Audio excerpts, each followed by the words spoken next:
Welcome to the Scholar's Chair. Our guest scholar is Commander Chaplain at U.S. Army Pacific, Dr. Khalid Shabazz. The focus question is, what does it mean to be truly free from an Islamic perspective?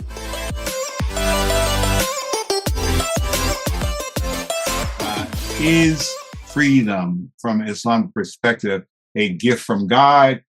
How is freedom understood from your perspective?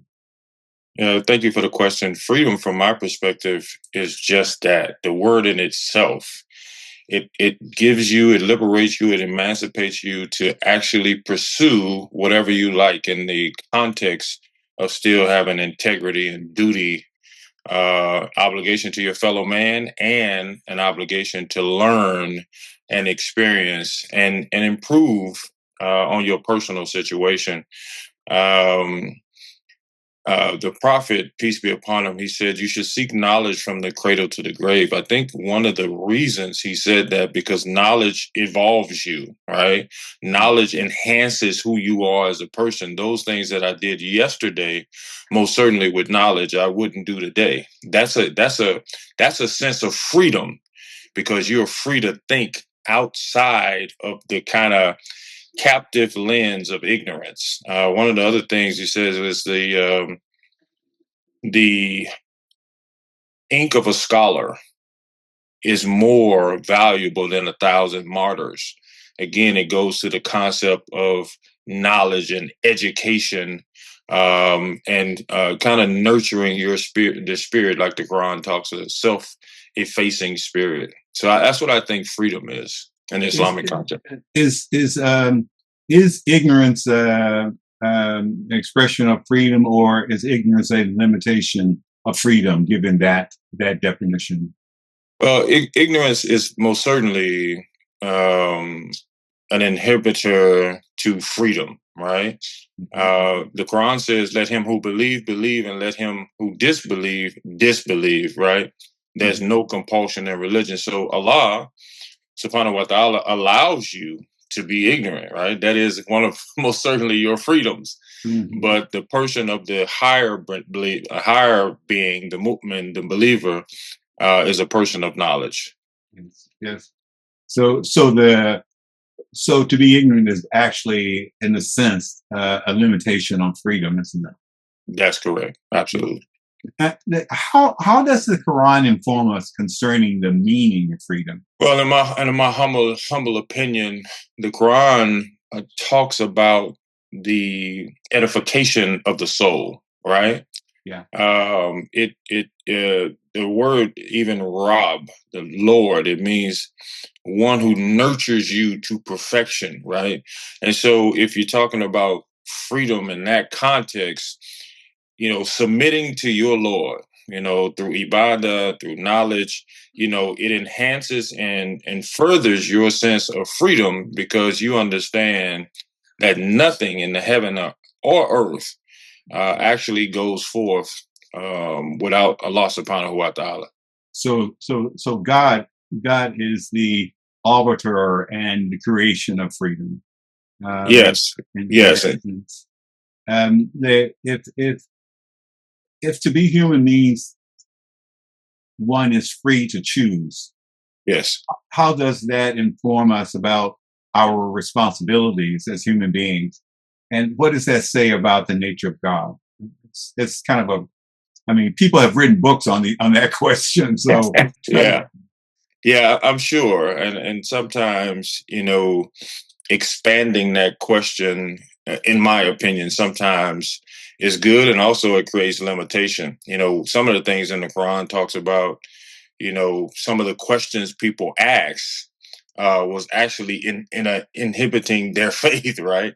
Mm-hmm. But the Quran says in Surah 7 and 172 that he made all of us testify before him that he was one God before we were born. Mm-hmm. So we know in essence who he is. If you talk about the nature of God, it is just when we get into this world with so much influence by technology, by people, by societies, by culture, then we move away from who he is. So I think in our essence, in my humble opinion, we all know who he is. We all know, even if we disbelieve in him, who he is. I think the human being is a haughty in nature, because we want to do what's right by society, even if it's wrong by God. Pharaoh was a person like that.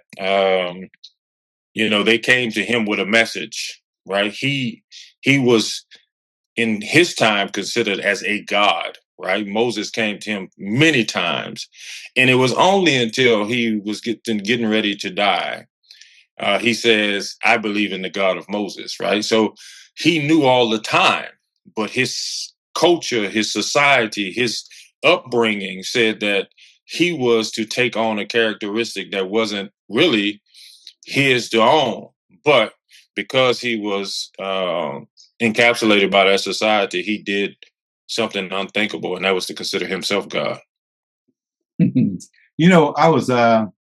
was just recently looking at a program that was produced back in 1967.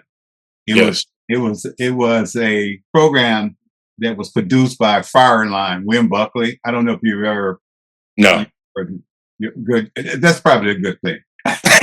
but I used to be kind of that conservative camp Yeah.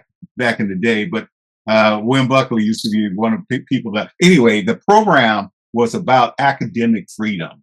It was at a time when there were riots on the campuses because the students did not concur of the political positions of the university, nor were they happy with what the university was teaching them. Now, strangely enough, it's almost well over 50 years later, we have college students that are revolting because of things like not teaching African American history, supporting other countries without them being in concurrence with democratic norms that we Americans embrace, but we're supporting them with our tax dollars anyway. Yeah. I'm curious. Do you think Islam have anything to contribute to the notion of academic freedom? Should we be involved with what's being taught to us in school? Well, I think most certainly we should be involved, but I think from my perspective, going into these universities and having riots because they won't teach you certain things, is a form of ignominy to me, right? If Right. you want an Islamic, you want to be taught, start an Islamic university and get the Muslims that, the Nation of Islam did this back in the days. They started an Islamic university. As a matter of fact, when I went to Chicago a couple of weeks ago, I went to visit, and saw Mosque Mariam, and I went saw the Islamic University there and took pictures. I think when you're trying to take another person's uh, university and change it into something you want, I think it shows a lack of effort and a lack of actual sincerity of what you believe. Those people, whether they're primary white institutions or HBCUs, they started those institutions based upon their ideology, their thought process, and what they wanted to do. So the Muslims going into those places and trying to change university, I really think they need to take a different approach, if you ask me. Because if it is true that we really believe in Islamic education, then we should put our money where our mouth is. Same thing with African Americans. If we believe that those institutions should be teaching more, then you should take your children from those institutions, send them to HBCUs, and further bolster those universities. But I think personally, and just from a young man, 56 years old, I think you don't think our universities are good enough. So you go there and then you try to pressure those folks to to have your type of education. Yes, yes. Try to teach you what you want to be taught. That's right. That's right. That's right. Well, That's I right. think you have kind of given me the answer to the next question. Is that do you agree that one's thinking can enslave the mind? Um, before I go to that question, do you agree that freedom means you are no longer confined or withheld by the limits of others uh, that others put you in? In other words, uh, does it mean that I'm free if I am at a place that won't teach African American history, for example? No, you're still free because the Quran talks about obeying those folks in authority, right? Part of duty and obligation and commitment. If you signed a contract there, you can still learn there, and then you know kind of augment that with Islamic education. So I still think you're free, Yes, and sir. I think you still have an opportunity to think in ways that are either parallel to that or contrary to what you've been taught, because the education that we receive in those universities are just a means to an end. Most of the imams that I talk to from overseas, they actually start out the education in Catholic universities, right? Because that's the best education in the land. Mhm. But they augment that, they get the degree, and then they become imams and teach Islamic education. Mhm. Yes, yes. They don't have to be uh, exclusive in any way. Uh, That's right. do you agree that one's thinking can enslave the mind? Obviously, there are a lot of processes of thought that challenges you to pursue the perfection that the Quran is asking us to pursue.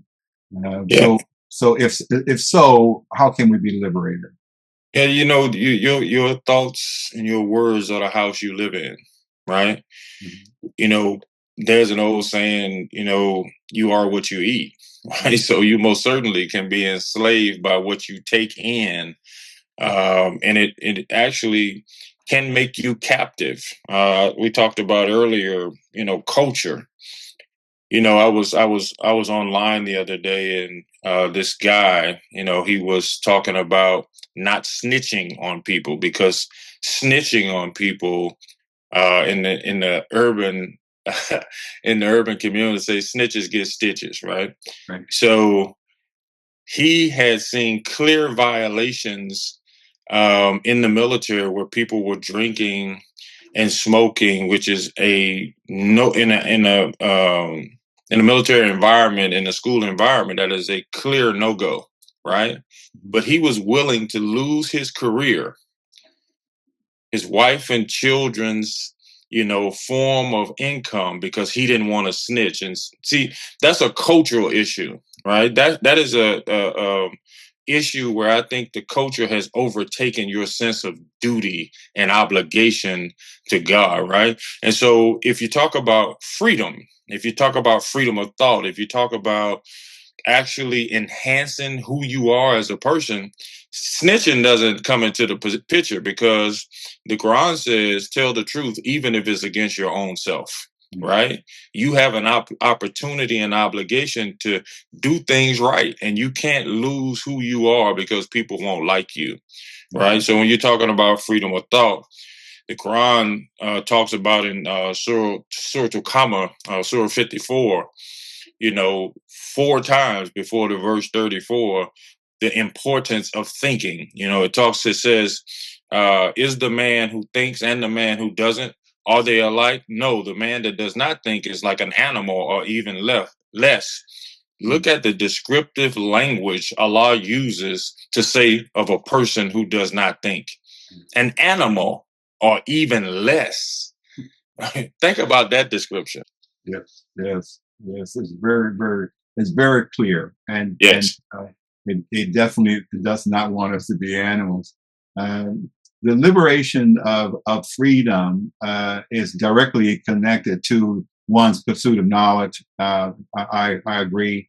One's commitment to justice. Those elements are part and parcel to freedom. I mean, it's hard to have freedom without truth, or justice. Would you agree? That's right, 100%.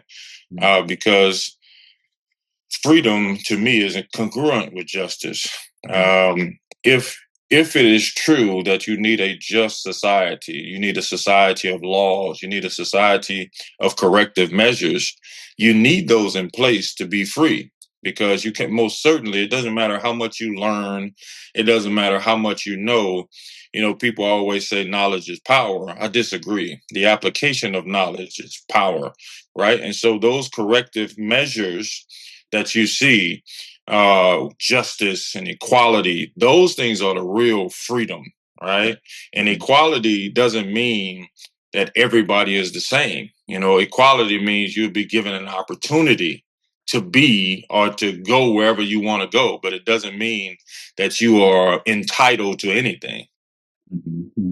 Sir Ernie, let me ask you a question. This has a lot to do with my not understanding what you do professionally, but I was curious that we were going to have this interview on the 11th, and I just realized that this was 9/11, and the world was mourning this horrific act that they contributed to these Muslims. What are your thoughts about that? About 9/11 and your position as a military chaplain in this environment? How does that work? Yeah, that's really why I was excited to do it on 9/11, because 9/11 obviously changed all of our lives. And being a Muslim chaplain during that time was very horrific, right? The world was in turmoil because these so-called Muslims hit the buildings and we were going to war in the Middle East.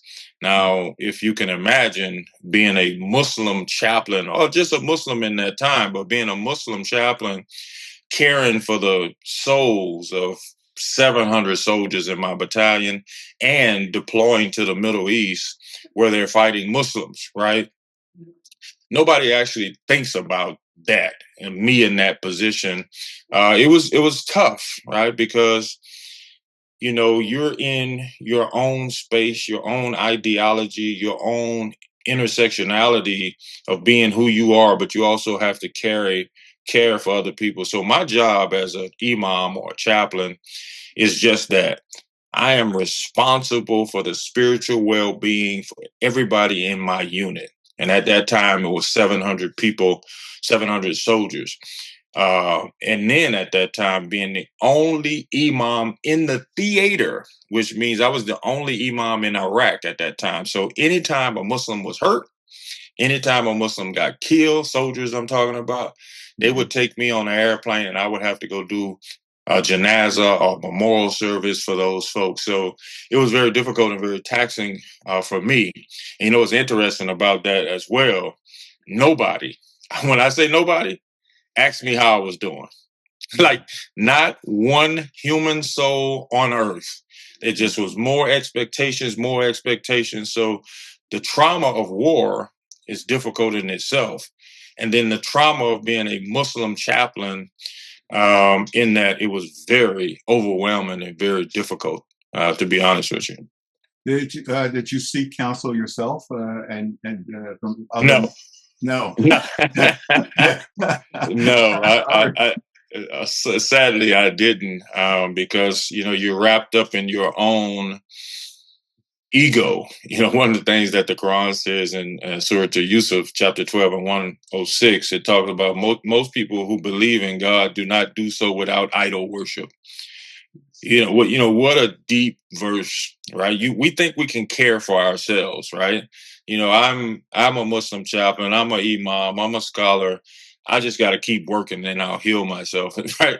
And you find out when you get home with the family how crazy you are. You're doing some crazy stuff, because some tough events over there. So no, I never sought counseling. Yes, sir. I think your wife owes you owe her a lot. I do. I owe her a great deal. Most days I don't see why she stayed. I mean, I have a thing filled with my wife, so may God bless us both. And listen, I wonder, there are a lot of people who say that the sheer act of trying to practice Islam is a restriction to the concept of freedom or the principles of freedom. Um, does the rules that inform by Islam's five pillars restrain freedom? No, I think it releases you. Yeah. I think it gives you the greatest freedom, right? Because my freedom to me is immovable. It doesn't matter what society that I'm in. Mhm. Those societies, you're going to pray, you're going to fast, you're going to give charity. You know, those five pillars uh, are foundations for any person, right? That person doesn't have to be Muslim. And, we believe that anybody who submits themselves to God in the Arabic term is Muslim. Those five pillars actually frees you up for a lot to the freedom of movement in any society, in my humble opinion. I was talking to a young Muslim yesterday, and he was like, my faith is inhibiting me to pray, to be a good soldier. And so one of the things I told him is, that's not your faith. That's traditions that you've learned, because Islam, and the reason why it's so appealing to people, Islam transcends societies and cultures. I can be an African American Islam. I know those are contradictory terms, but I could be a Mexican American and Islamic. I could be, Arab and Islamic, because it doesn't stop you from doing anything in those cultures. It actually enhances you, and it frees you for some of the cultural ties in those societies. Yeah. Yes. Yes. Like for example. Yeah, like for example, the African American culture, in some pockets, and I want to be careful here because there's no monolithic African American culture, but the culture of, let's say, indecency. I don't want to get creamed for this, but let's say the culture of indecency. Some of the things, I was in the fraternity when I was 19. As I was telling the young man yesterday, who happens to be a Muslim and a member of Omega Psi Phi, he was asking me, how can I be a member of Omega Psi Phi and be a Muslim? Well, very easily. I only practice or participate in those things that they're doing that are just and helping out the society. If they're doing a highway cleanup, that is congruent with my morals. If they're doing educational scholarship raising, that is in accord with my morals. If they're going to a party, then the imam is not going because that's contradictory to who I am and what I believe. So, Sure. and my point to that is, in Islam, I have a compass. I know my right and my left limits, and I know that it's pointing directly to what we believe is the hereafter.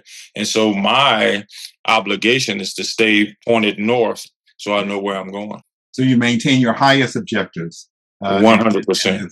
And this is what I hope that people come away with, that this is what Islam is trying to get us to do. That's right. To refine ourselves. That's correct. Yes, sir. And does the Quranic guidance direct the believer to embrace greater responsibility? And if so, how is that done? Yeah, 100%. The Quran in Arabic says tabak and wa tabak. Evolution stage into your higher development, right? Mm. I believe this is why the Quran was revealed in 23 years. It wasn't just a single revelation. The Muslims had to evolve to a point where they can actually get to their highest self, right? Mm-hmm. And so if anything in life that is stagnant dies, one of the things that I hate to hear human beings say is, I'm never going to change. I am who I am. I tell you, you should always run from those people, because anything that does not evolve dies. A worm becomes a caterpillar becomes a butterfly, and that butterfly flies above some of the things that were initially that could keep them in danger. Mm-hmm. So I think the Quran, 100%, even if you go through the first words of the Quran, Iqra bismi rabbika alladhi khalaqa, read in the name of your Lord that created you, right?